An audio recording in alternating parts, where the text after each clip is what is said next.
যেটা আল্লাহ বলছে দুনিয়াতে বালা মুসিবত মানুষের হাতের কামাই। তো এখন ভোট দিবেন অযোগ্য মানুষকে, তাহলে তো এই দুর্ভোগ পোহাইতেই হবে। রাস্তাঘাট ঠিক থাকবে না, ছেলে মেয়েরা পড়াশোনা করে পরিবেশ পাবে না, আপনারা চিকিৎসা নিতে যাবেন হসপিটালের পরিবেশ থাকবে না। 10 মিনিট হসপিটালে যারা যান, ঢাকা শহরে বস্তির পরিবেশের চেয়ে ভালো থাকে হসপিটালের যে পরিবেশ। তো আমরা এইগুলা চিহ্নিত করেছি, এইগুলোর পরিবর্তন করতে চাই, এই জনপদকে সুন্দরভাবে গড়ে তুলতে চাই, যেন কোনো অন্য এলাকার মানুষ এই এলাকায় ঘুরতে আসলে দেখবে রাস্তার পাশে গাছ, নিচে সাদা রং করা, উপরে লাল, দেখতে সুন্দর।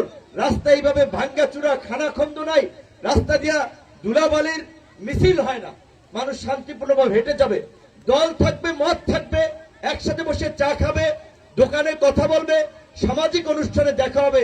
রাজনৈতিক কারণে কেউ কারো প্রভাব দেখাইয়া কারো জমি দখল করবে না, দোকান দখল করবে না, কারো মাথায় বাড়ি দেবে না। এই ধরনের একটা ঐক্য এবং সম্প্রীতির পরিবেশ আমরা এই গলাচিপায় 10 মিনিট তৈরি করতে চাই।